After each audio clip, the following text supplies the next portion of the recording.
लोकशाहीचा बुलंद आवाज, रिपब्लिकन वार्ता, महाराष्ट्र। छत्रपती संभाजीनगर जिल्ह्यात दवाखाने की कत्तलखाने येथे किडनी रॅकेट चालते का? माहिती अधिकार अर्जदार संतोष घोलप यांचा सवाल। छत्रपती संभाजीनगर जिल्ह्यातील घाटी रुग्णालय व प्रायमरी हेल्थ सेंटर विहा मांडवा या दोन रुग्णालयात मिळून 2023च्या जानेवारी ते डिसेंबर या एका वर्षात 8,422 रुग्णांचा मृत्यू झाला, म्हणजे दिवसाला 24 मृत्यू झाले। याबाबत सविस्तर वृत्त असे की छत्रपती संभाजीनगर येथील शासकीय वैद्यकीय महाविद्यालय व रुग्णालय घाटी येथे 2023च्या जानेवारी ते डिसेंबर या एका वर्षाच्या कालावधीत 5,401 रुग्णांचा मृत्यू झाला, म्हणजे दररोज 14 जणांचा मृत्यू झाला आहे। तसेच प्रायमरी हेल्थ सेंटर येथे सुद्धा मागच्या वर्षी मोठ्या प्रमाणात रुग्णांचे मृत्यू झाले आहेत। एका वर्षात 3,021 म्हणजे दररोज 8 रुग्ण दगावले आहेत। मागील वर्षी 2023 मध्ये या दोन्ही रुग्णालयात मिळून 8,422 रुग्ण मृत्यू पावल्याची धक्कादायक बाब समोर आली आहे। राज्यातील मोठ्या रुग्णालयात गेल्या वर्षी झालेल्या रुग्णांच्या मृत्यूची आकडेवारी माहिती अधिकारांतर्गत सामाजिक कार्यकर्ते संतोष घोलप यांनी मागितली होती। त्यांना सार्वजनिक आरोग्य विभागाने उत्तर दिलं आहे। त्यात 2023 मध्ये सर्व सरकारी रुग्णालयात झालेल्या रुग्णांच्या मृत्यूची आकडेवारी देण्यात आली आहे। त्यात राज्यात सर्वाधिक 8,422 मृत्यू छत्रपती संभाजीनगर जिल्हा येथील घाटी रुग्णालय व प्रायमरी हेल्थ सेंटर या दोन रुग्णालयात झाल्याची नोंद आहे।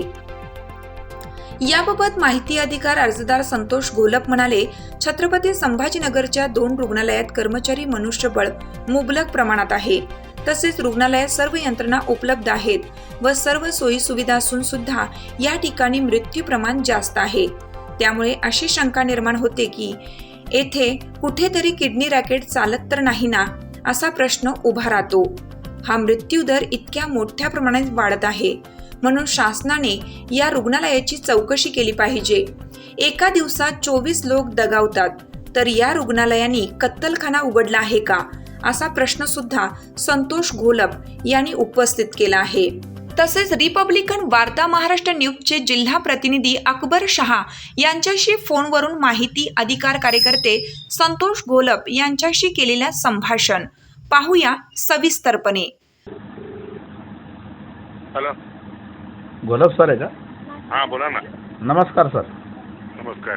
मी छत्रपती संभाजीनगर जिल्हा प्रतिनिधी बोलतो, रिपब्लिकन वार्ता वृत्तवाहिनीचं। बोला ना सर, तुमचं ते माहितीचा अधिकार बघितलं, मी आलो होतो आमच्या मित्राला, पत्रकारला। हो, हो, हो। सर, ती बातमी लावायची होती मला, औरंगाबादची घाटीची जे प्रकरण आहे त्याच्यात मोठ्या प्रमाणात मृत्यू झालेले मागच्या वर्षी। दोन हॉस्पिटलमध्ये मिळून 8,000च्या वर आहे। हो सर, दोन हॉस्पिटलच्या तुम्ही हेडलाईट करून दिलेली आहे ते।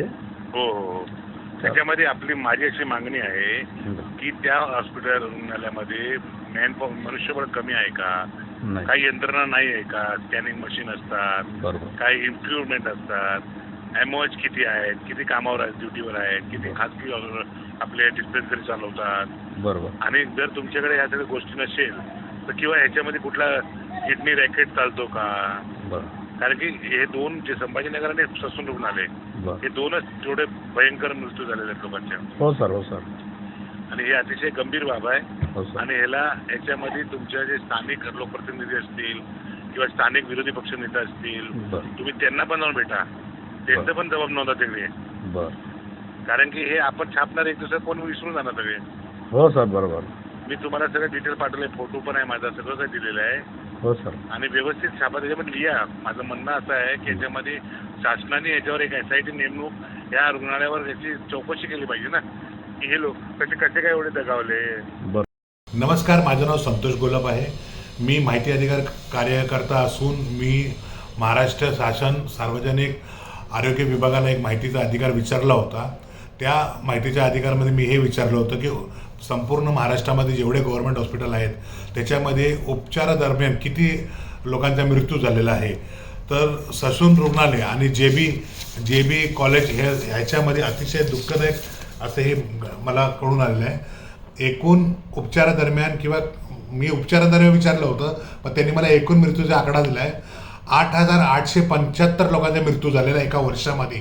2023 जानेवारी ते 2023 डिसेंबर या दरम्यान एवढे लोकांचे मृत्यू झाले आहे। माझा प्रश्न असा आहे की ज्या डॉक्टरांना आता 2 दिवस पूर्वी अरेस्ट केलेलं आहे ब्लड चाचणीचे एक्सचेंज करण्यामध्ये, कदाचित माझा अंदाज असा आहे की त्या हॉस्पिटलमध्ये अजून मोठे काय कसलं तरी रॅकेट चालत असेल. महाराष्ट्र शासनाकडे माझी एवढीच विनंती आहे की या 8,875 लोकांचा जे मृत्यू झालेला आहे ते कसल्या कारणामुळे झालेला आहे आणि याच्यावर एक SIT नेमणूक, जे कोणी याच्यामध्ये दोषी असेल त्याच्यावर कठोर कारवाई केली पाहिजे. आणि शेतकरी गोरगरीब जनता जी गव्हर्नमेंट हॉस्पिटलमध्ये एक आशेने जातात की आपला उपचार तिकडे चांगल्या नीती होईल, त्याचा हा विश्वासघात केला जातो त्या हॉस्पिटलमध्ये. ह्याच्यावर लवकरात लवकर कारवाई करून जे कोण दोषी असेल त्यांच्यावर कारवाई करा. जय हिंद, जय महाराष्ट्र. रिपब्लिकन वार्ता महाराष्ट्र वृत्तवाहिनीसाठी फुलंब्री औरंगाबाद प्रतिनिधी अकबर शहा.